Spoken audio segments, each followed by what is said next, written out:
Saya akhir-akhir ini sangat suka sekali membahas tentang perusahaan yang sangat tinggi membagikan dividen, guys. Nah, salah satu perusahaan yang beberapa kali saya review, ini salah satunya membagikan dividen sangat tinggi, yaitu di atas 20% atau di atas 15% lah ya. Oke, hari ini saya akan coba untuk mereview saham Hexindo Adi Perkasa Tbk atau Hexa. Nah, saham ini tuh saham ini itu kita lihat ke profilnya dulu ya. Saham ini itu bergerak di sektor industrials atau subsektornya adalah industrial goods. Nah, listing pada tahun 1995, menurut saya perusahaan ini udah established cukup lama dan bisa dikatakan bisa survive di beberapa kelas ya, di beberapa permasalahan ekonomi. Ya, bisa lewat di 98, bisa lewat di tahun 2008, tahun 2009, dan sekarang pandemi juga dia masih bisa survive. Itu artinya perusahaan ini oke banget buat dilirik. Oke, mari kita lihat sebelum ke pemegang saham, perusahaan ini tuh ngapain aja sih? Nah, PT Hexindo Adi Perkasa Tbk, kegiatan usahanya adalah perdagangan dan penyewaan alat berat, serta pelayanan purna jual. Saat ini perusahaan bertindak selaku distributor alat-alat berat jenis tertentu dan suku cadang merek Hitachi, John Deere, dan Krupp. Nah, mulai beroperasi komersialnya pada Januari 1989. Balik lagi ke para pemegang saham yang dimiliki oleh Hexa. Nah, di sini pemegang saham pengendalinya ada 3. Yang pertama adalah Hitachi Construction Machinery sebesar 48,59%, yang kedua Itochu Corporation sebesar 25%, yang ketiga adalah Hitachi Construction Machinery Asia and Pacific sebesar 5%, dengan masyarakatnya memiliki 21,29%.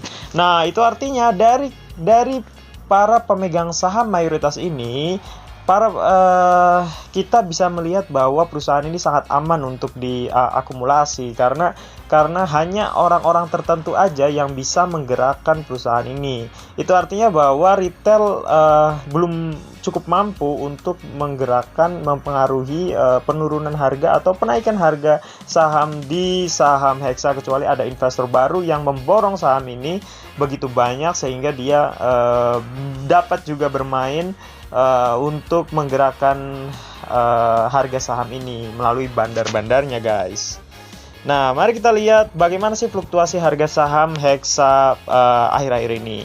Nah, dalam mingguannya dia masih konsolidasi.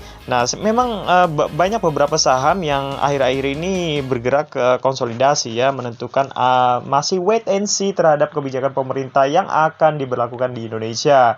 Nah, hal itu pun dipengaruhi oleh bagaimana pemerintah mengambil kebijakan moneter ataupun kebijakan dalam negerinya untuk mengangkat perekonomian di Indonesia. Nah, kita juga masih memperlihatkan bagaimana pertumbuhan virus COVID pandemi ataupun penurunannya, bagaimana penyelesaiannya, sehingga para pemegang saham masih wait and see terhadap transaksi jual beli sahamnya. Tapi menurut saya arah pergerakan pandemi COVID ini cenderung membaik, dikarenakan kalau kita lihat di Eropa, di beberapa negara maju itu sudah bisa terkendalikan. Nah, itu artinya bahwa kita tinggal menunggu saja apakah kita bisa survive di dalam kondisi pandemik seperti ini.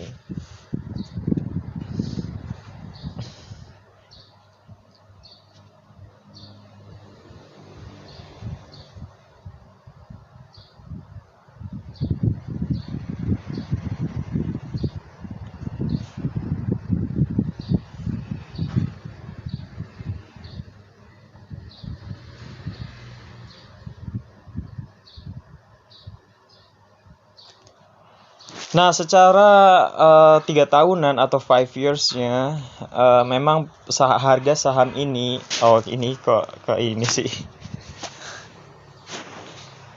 Nah, secara tahunannya memang harga saham dari Hexa ini sudah berada di atas ketika kita pada masa awal pandemi. Itu artinya dia masih dalam masa-masa uptrend ya guys. Nah, ya tinggal kalian menentukan harganya di mana.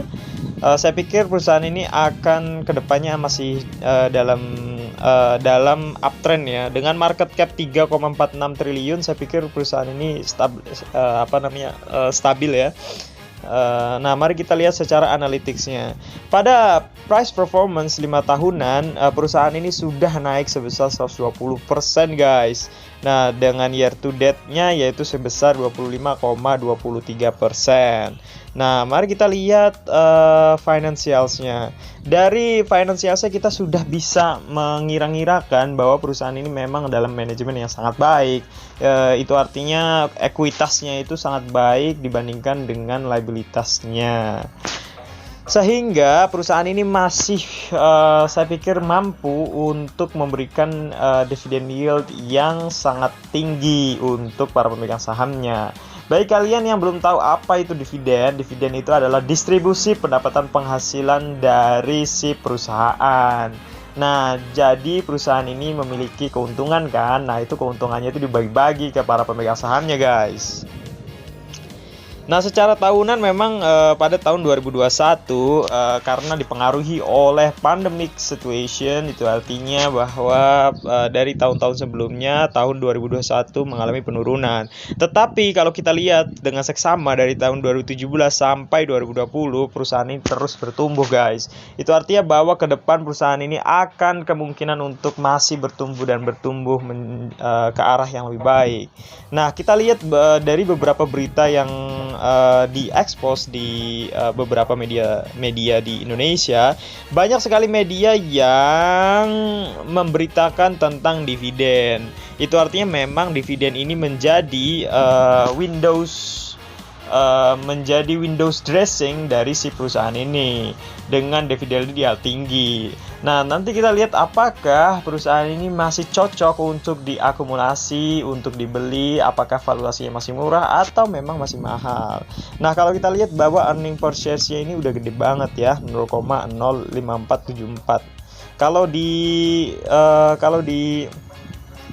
kali 14.000 ini sekitar 54 ya. 14.000 12 ya, sekitar segitulah ya.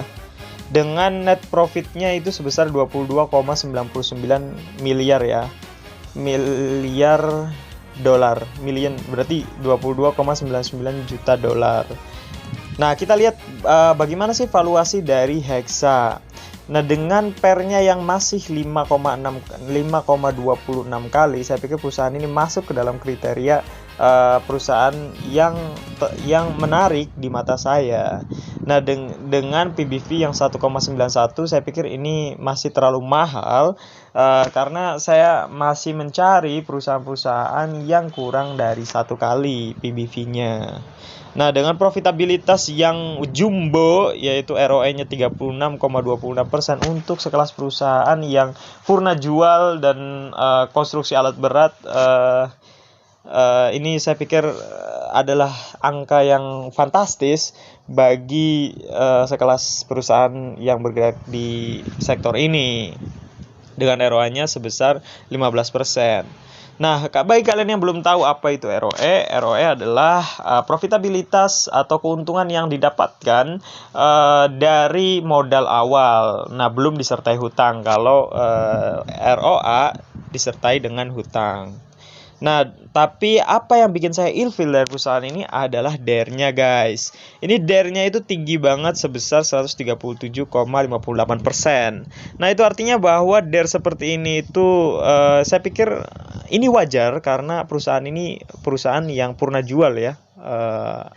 Di dalam transaksi usahanya.